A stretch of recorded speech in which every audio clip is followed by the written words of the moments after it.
오늘 이 시간 우리에게 주신 하나님의 귀한 말씀 시편 141편입니다. 제가 가진 구약 성경 905쪽입니다. 시편 141편 1절에서 10절까지의 말씀 찾으셔서 다 같이 한 절씩 번갈아 읽겠습니다. 여호와여, 내가 주를 불러싸우니 속히 내게 오시옵소서. 내가 주께 부르짖을 때에 내 음성에 귀를 기울이소서.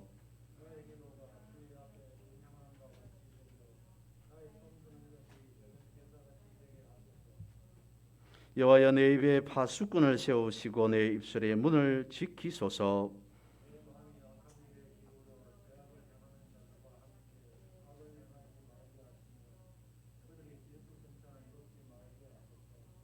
의인이 나를 치릴지라도 은혜로 여기며 책망할지라도 머리에 기름같이 여겨서 내 머리가 이를 거절하지 아니할지라. 그들의 재난 중에도 내가 항상 기도하리로다.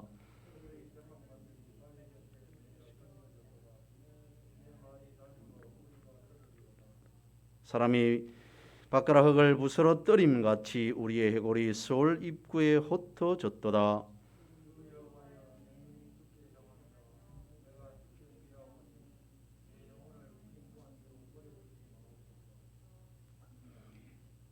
나를 지키사 그들이 나를 잡으려고 놓은 올무와 악을 행하는 자들의 함정에서 벗어나게 하옵소서. 악인은 자기 그물에 걸리게 하시고 나만은 온전히 면하게 하소서. 아멘. 예전에 한번 말씀을 드린 바 있습니다만, 교회 전통 중에 렉시오 디비나 라고 하는 게 있습니다. 우리말로 하면 거룩한 독서라고 해석이 되어지죠. 거룩한 성경 읽기라고 하는 뜻입니다. 6세기에 베네딕트 수도원에서 시작된 이 운동은 4단계로 진행됩니다. 먼저는 말씀 읽기부터 시작합니다. 독서로 시작해서 그 다음에 읽은 그 말씀을 가지고 두 번째로 묵상하고요. 묵상한 그 말씀을 가지고 다시 또 그것을 가지고 기도합니다. 그리고 관상이라고 하는 단계로 이어집니다. 지금처럼 우리가 자유롭게, 지금처럼 우리가 흔하게 말씀을, 성경을 소지하고 읽고 듣고 할 수 있는 때는 아니었을 겁니다. 그런 때에 하나님의 말씀을 내가 한번 볼 수 있다는 것, 읽을 수 있다는 것, 하나님의 말씀을 누군가로부터 들을 수 있다는 그것만으로도 얼마나 경이롭게 여겼을까요? 그러니까 하나님의 말씀 한 절을 놓치지 않기 위해서 내가 읽은 하나님의 말씀 한 구절을, 내가 누군가로부터 들은 하나님의 말씀 하나를 붙잡기 위해서 부단히 노력했을 겁니다. 그러면서 읽고 또 읽었을 것이고, 그 말씀을 기억하면서 기도하고 또 기도하며 묵상하고, 하나님의 말씀이, 나에게 깨달음을 주신 그 말씀이 온전히 이루어질 때까지 얼마나 많은 바람을, 소망을 가지고 살았을까요? 물론 렉시오 디비나라고 하는 것은 저희들보다는 다분히 천주교에 가까운, 천주교에서 적용하고 있는 그런 용어, 그런 방식이기도 합니다. 그러나 하나님의 말씀을 우리가 삶에서 읽고 묵상한다는 것에는 어떤 식, 누구의 식을 생각할 필요가 없지 않을까 싶습니다. 렉시오 디비나를 통해서 우리가 하나님의 임재하심, 성령의 임재를 경험하고 체험하고 살아갈 수 있다면 그보다 더 좋은 일이 어디 있겠습니까? 게리 토마스라고 하는 분이 이런 책을 썼어요. 영성에도 색깔이 있다라는 제목으로 책을 썼는데, 믿음에도 종류가 있다는 거죠. 색깔이라고 하는 것은 기질이라고 하는 그 말을 둘러서 표현한 겁니다. 그러니까 영성에도 색깔이 있다는 것은 영성에도 기질이 있다는 겁니다. 영성에도 여러 다양한 종류가 있다는 거죠. 그 책에 이런 말을 합니다. 루터는 자연에 널린 기적들은 오직 믿음의 눈으로만 볼 수 있다고 말했다. 그는 자연의 기적이 성례의 기적보다 더 크다고 믿었다. 밀 한 알갱이의 성장만 바로 알아도 우리는 그 경이에 숨이 넘어갈 정도이다 라는 표현을 썼습니다. 루터가 그걸 깨달았다는 거죠. 하나님의 엄청난 경이, 신비, 그것은 결국 내 옆에, 아니 어쩌면 내가 매일 먹는 그 밀알 하나에 다 담겨 있더라라고 하는 것을 깨달았다는 겁니다. 그래서 자연에 널린 기적들, 그것을 믿음의 눈으로 바라본다. 바라보는 그런 깨달음, 그런 믿음의 눈이 생기더라라고 말하고 있습니다. 오늘 우리들은 어떻습니까? 밀알 하나를 깊이 생각해 본 적이 있습니까? 우리가 굳이 밀알 하나에 대한, 한 알에 대한 생각을 깊이 할 필요가 있겠냐라는 생각이 들겠지만, 밀알 하나를 말씀을 드리는 것이 아니라 성경 한 구절을 말씀을 드립니다. 밀알 하나에도 하나님의 신비, 하나님의 경의가 다 들어가 있다면, 오늘 우리에게 주신 하나님의 말씀 한 절에는 얼마만큼 많은 하나님의 신비, 하나님의 경의가 거기에 포함되어져 있을까요? 렉시오 디비나라고 하는 관점에서 오늘 우리가 읽은 이 시편 141편을 보더라도 마찬가지입니다. 엄청난, 우리가 읽은 이 1절에서 10절까지의 말씀 안에 우리가 다 어쩌면 이해할 수 없는, 아니 사람의 언어로서 다 풀이할 수 없는, 표현할 수 없는 엄청난 하나님의 신비가 그 안에 들어가 있다라고 할 것입니다. 141편 역시 다윗의 시입니다. 정황은 41편의 상황은 그렇습니다. 다윗이 다급한, 위급한 일 가운데 쓴 시, 그런 상황에 놓인 것을 두고 쓴 고백으로 알려져 있습니다. 학자들은 말합니다. 의견 분분합니다. 사울의 추격을 받고 있을 때, 아니 압살롬에 의해서 압살롬이 반역하는 상황에서 등등 의견은 있습니다만, 아무튼 다급하고 위급한 상황에서 쓴 시로 알려져 있습니다. 그런 위급하고 다급한 상황 가운데에서 다윗의 믿음의 고백 중에 이렇게 표현합니다. 몇몇 표현을 말씀을 드립니다. 이렇게 말합니다. 하나님, 나의 기도가 분향함과 같게 하시고 나의 기도가 저녁 제사와 같게 하옵소서. 이어서 그가 고백합니다. 하나님, 내 입의 파수꾼을 세워주시고 내 입의 문을 지켜주십시오. 또한 하나님, 나만큼은 악인들의 진수성찬을 먹지 말게 하옵소서. 그리고 의인에 의해 해를 입어도, 해를 당하더라도 그것을 내 머리에 붓는 기름처럼 여기고 살겠습니다 라고 하는 것과 같은 고백을 합니다. 다시 말씀을 드립니다. 그냥 엄청나게 깊은 고요한 평안한 어떤 상황에서가 아닌 위급하고 다급한 생명의 위협을 느끼는 그런 상태에서, 상황에서 다윗이 이렇게 기도하고 있다, 고백하고 있다, 찬송하고 있다라고 하는 것은 가히 그가 얼마만큼 하나님의 경의를, 하나님의 신비를 경험한 자인가라고 하는 것을 오늘 본문에서 여실히 나타내 주고 있다는 겁니다.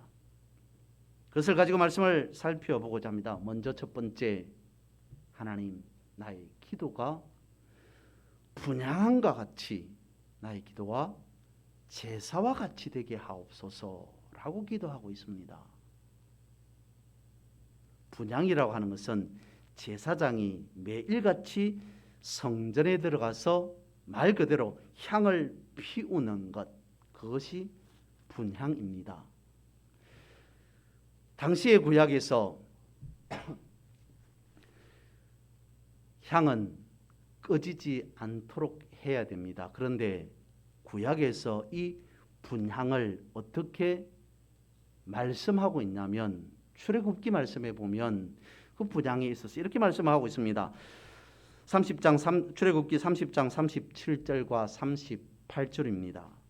내가 여호와를 위하여 만들 향은 거룩한 것이니 너희를 위하여는 그 방법대로 만들지 말라. 냄새를 맡으려고 이 같은 것을 만드는 모든 자는 그 백성 중에서 끊어지리라. 분향을 하는 이유는, 분향의 목적은 사람을 위한 것이 아니라는 겁니다. 하나님을 위한 것이라는 거죠. 하나님의 성전 안에서 하는 분향이기에 사람을 위한 것이 아니라 하나님을 위한 것이다. 그런데 사람을 위해서 만약에 향을 피운다라고 한다면 이렇게 말씀을 합니다. 백성 중에서 끊어질 것이다. 강력한 말씀인 것이죠. 근데 분향을 하는 기본적인 이유는 이렇습니다. 목적은 아까 조금 전에 말씀을 드렸고, 기본적인 이유는 성전과는 조금 떨어져 있겠습니다마는 성전 앞에서 희생 제물을 잡습니다. 거기에 각종 여러 가지 많은 냄새들이 있겠죠. 희생 제물을 잡음으로 발생되는 그러한 냄새들이 성전 안으로 유입되지 않겠습니까? 역한 냄새들 내지는 독한 냄새들이 성전 안으로 유입될 겁니다. 그것을 제거하기 위해서 성전 안에 분향을 합니다. 향을 피웁니다. 꺼지지 않게 합니다. 그것이 사람이 맡기에 역한 냄새가 아니라 하나님 앞에서, 하나님을 위해서라고 말씀을 하고 있습니다. 그렇다면 오늘 다윗이 기도하는 그 기도 중에서 하나님, 내 기도가 분향과 같게 하옵소서라고 하는 것이라면 어떤 측면, 어떤 의미이겠습니까? 기도의 이유는 우리가 생각할 때는 응답이다라고 생각할 수 있습니다. 응답이 없는 기도, 응답이 필요 없는 기도 굳이 할까요? 이런 측면입니다. 구약시대에 하나님 앞에 제사를 드립니다. 이유가 있습니다.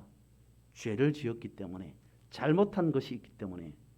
물론 그렇지 않을 때도 하나님 앞에 제사를 드리기도 합니다만은 일반적으로 통상적으로 구약에 있어서 제사라고 하는 것은 이유가 있습니다. 잘못했기 때문에, 죽을 죄를 지었기 때문에 라고 하는 것이 유효 조건이었습니다.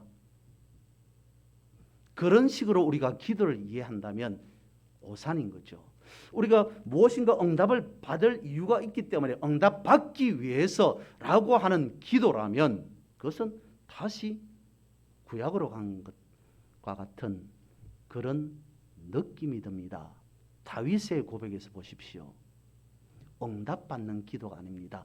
분향하는 기도, 하나님을 위한 기도라고 분명히 그가 고백하고 있습니다. 하나님, 사람을 위한 것이 아니라, 나를 위한 것이 아니라 하나님을 위해 분향함과 같이 나의 기도가 그런 분향과 같은 기도가 되게 해 주십시오 라고 말하고 있습니다.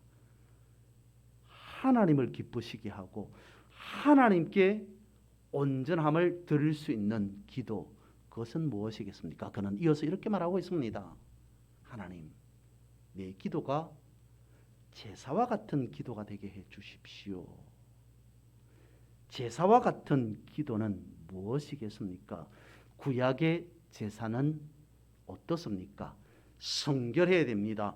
거룩해야 됩니다. 정결해야 됩니다. 하나님, 내 기도가 그런 기도가 되게 해 주십시오 라고 첫 번째 1차적으로 우리는 생각해 볼 수 있습니다.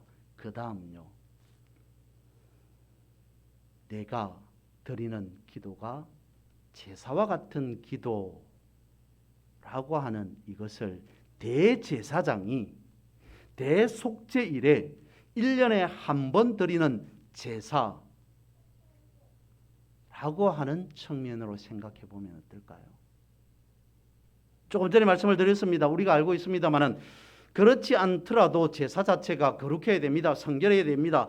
흠이 없고 점이 없고 티가 없어야 됩니다. 그러나 대속죄일의 대제사장이 하나님 앞에 서는 그날에 드리는 제사는 어떨까요? 말 한마디, 아니 자신의 생각 하나, 말 한마디, 행동 하나하나 철두철미해야 됩니다. 오점 하나 없어야 됩니다.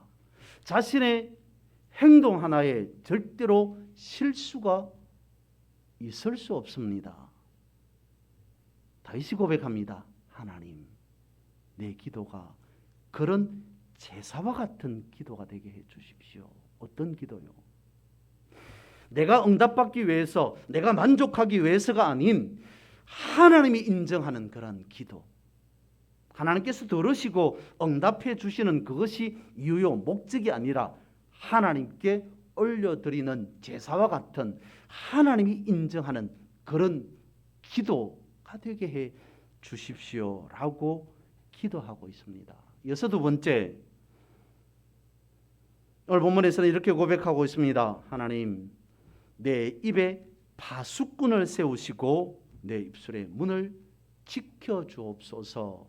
3절에서 이와 같이 기도하고 있습니다. 주일날 종두덕두에 대해서 말씀을 드렸습니다. 심은 대로 거둔다는 겁니다.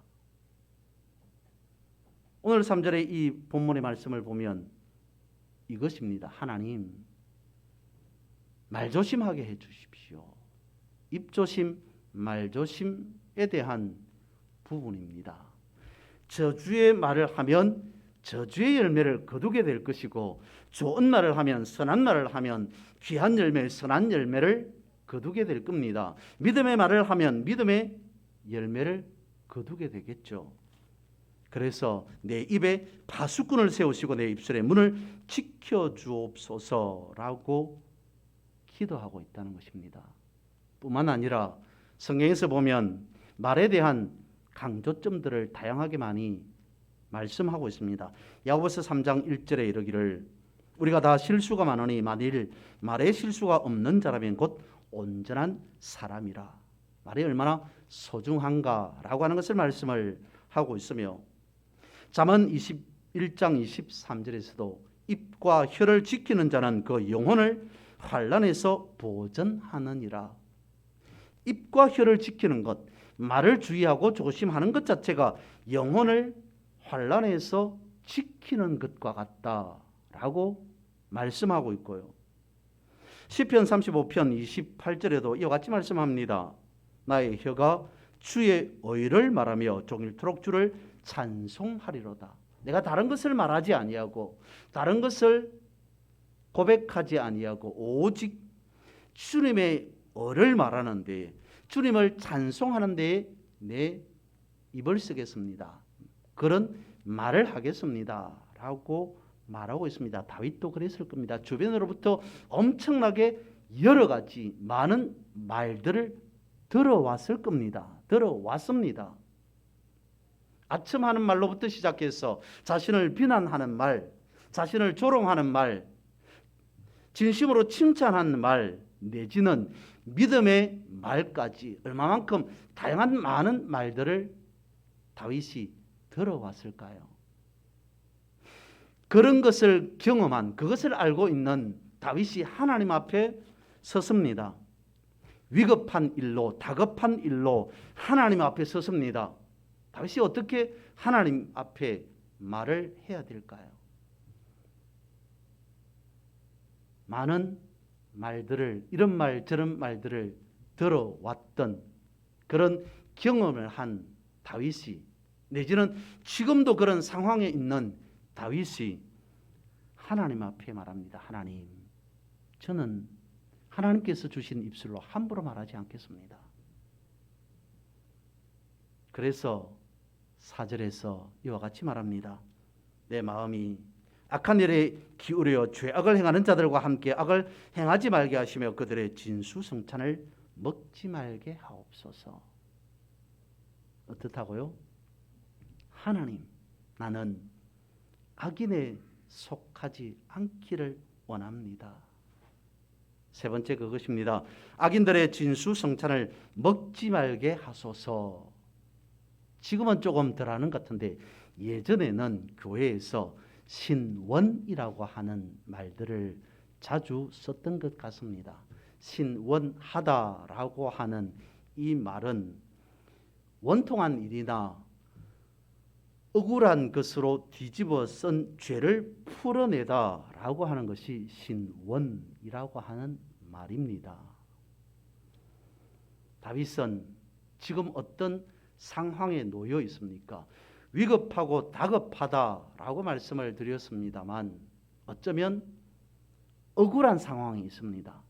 그것이 사울에 의해서든지 아니면 압살롬에 의해서든지 아무튼 다윗은 억울한 누명을 쓴 것과 같은 그러한 상황, 상태에 놓여 있습니다. 그러다 보니까 자신이 할 수 있는 최대한 진실을 밝히고 싶었을 겁니다. 나는 악에 속하지 않았다. 나는 악한 일을 하지 않았다. 라고 하는 그 이유를 사람들에게, 상대에게, 저들에게 충분히 증명해 보이고 싶었을 겁니다. 그러면 어떻게 해야 될까요? 그런데도 이렇게 표현하고 있습니다. 하나님, 나는 악인의 진수성찬을 먹지 않겠습니다. 내가 먹고 싶으나 그 밥에 독약이 타 있다면, 들어가 있다면 나는 그 밥 거절하겠습니다. 라고 하는 것이 악인의 진수성찬을 먹지 않겠습니다. 예전에 못 먹고 배고팠던 시절에 흔히들 어른들이 그런 말을 하는 걸 듣습니다. 언제 한번 배부르게라고 표현을 합니다만 그것보다 훨씬 더한 표현을 쓰잖아요. 언제 한번 배부르게 제대로 한번 먹어나 보았으면 좋겠다. 배고팠던 시절에, 못 먹던 시절에 밥을 제대로 된 밥 한 끼를 먹는다는 것이 그야말로 얼마나 귀하고 귀한 거였습니까? 그러다 보니까 배부르게 한번 먹는 게 소원이다 라고 하는 말까지 유행하게 되었던 거죠.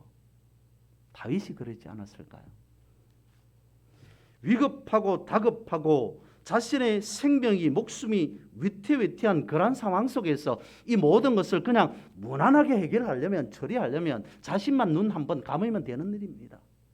자신이 자초한 일 아니지만, 자신으로 인해 생긴 일이 아니지만 어쨌든 다윗 한 사람이 생각해 봤을 때 나 때문에 벌어진 일 아닌가 라고 하는 생각을 하게 됩니다. 그러면 나만 참으면 되지. 나만, 그 사람이 옳고 그름을 떠나서 나 한 사람만 그냥 눈 감고 그래 당신이 맞습니다. 당신이 옳습니다. 라고 동의만 해준다면 그냥 무난하게 처리될 일이 아닌가라는 생각을 다윗이 왜 하지 않았을까요?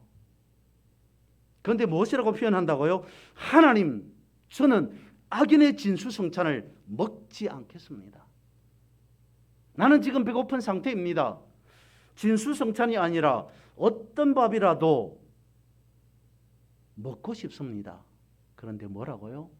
내 마음은 그렇지만 하나님 앞에선 나는 악인의 밥상을 절대로 받지 않겠습니다. 오히려 내가 아사하는 일이 있다 하더라도, 배고파 굶어 죽는 일이 있다 하더라도, 나를 위협하고 있는 그런 일로 인해 내 목숨이 사라지는 그런 일이 있다 하더라도 나는 그 일에 동의할 수 없습니다.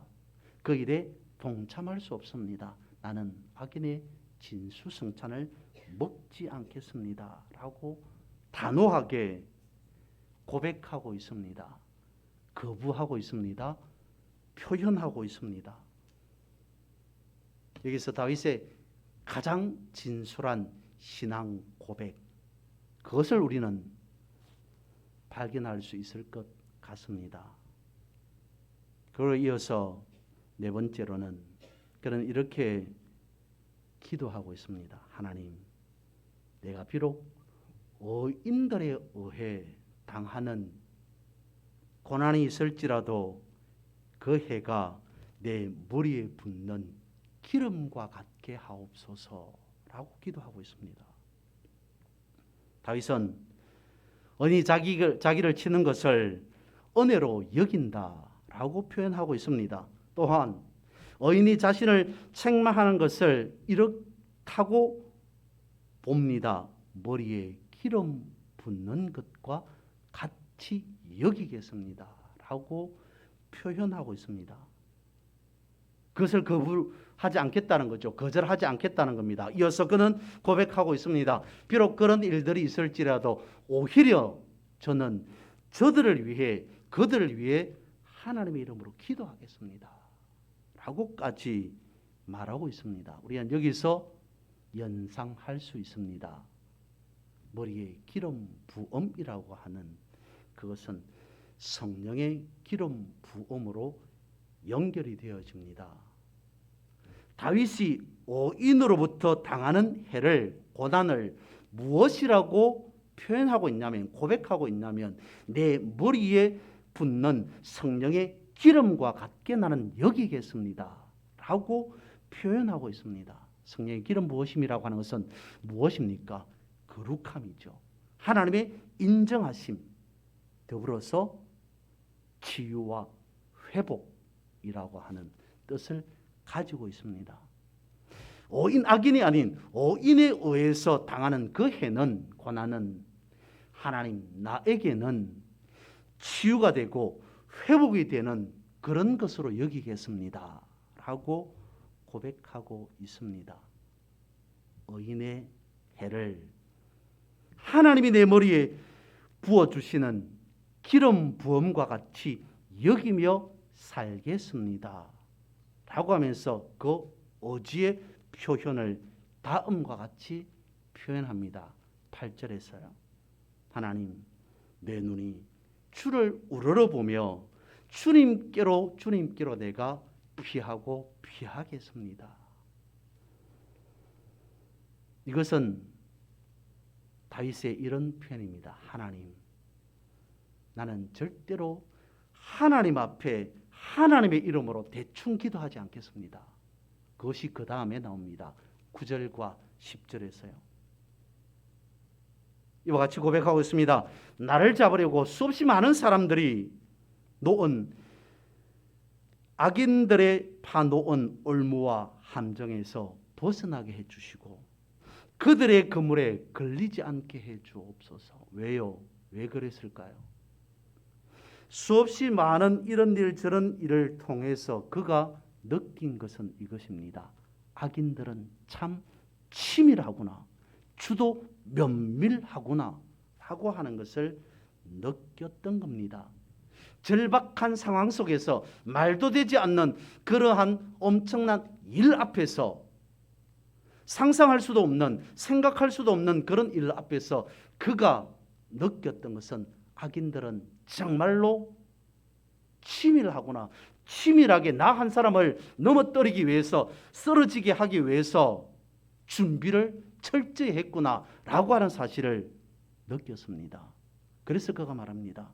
하나님, 악인들이 나 한 사람 넘어뜨리기 위해서, 죽이기 위해서 파놓은 올무에, 함정에, 덫에, 그물에 걸리지 않게 해주십시오. 저는 절대로 거기에 넘어가지 않겠습니다. 하나님 도와주십시오 라고 기도하고 있다는 사실입니다.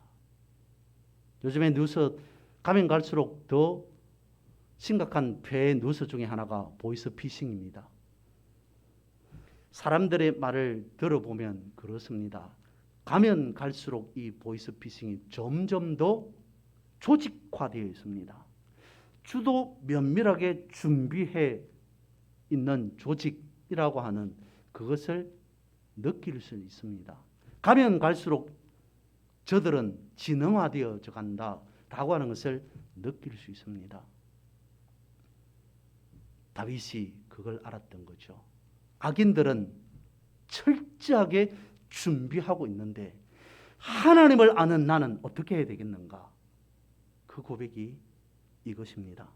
하나님, 나 한 사람 정신 똑바로 차리고 살아가겠습니다. 내가 어떤 일을 당할지라도 하나님, 나도 저들 이상으로 눈 부릅뜨고 하나님이 나에게 주신 믿음의 정신 똑바로 정확하게 차리고 살아가겠습니다. 내가 어떤 일이 있더라도 악인의 진수성찬은 절대로 먹지 않겠습니다. 정신 똑바로 차리고 살아가겠습니다. 그걸 그는 고백하고 있습니다. 그러면서 다윗은 오늘 제목을 잡은 이유가 그것입니다. 이런 표현을 씁니다. 파수꾼이라고 하는 표현을 씁니다. 파수꾼이라고 하면 우리는 먼저 보초를 서는 사람, 성을 지키는 사람으로 생각합니다. 적의 공격을 또한 가장 먼저 보고 알리는 자라고 하는 정도로 생각되어집니다. 그런데 파수꾼이 피할 수 없는 일이 있습니다. 적을 가장 먼저 발견하고 적이 침입하는지 안 하는지를 가장 먼저 바라보는 자가 피할 수 없는 일은 무엇이겠습니까? 적의 공격으로부터 가장 먼저 노출된다는 거죠.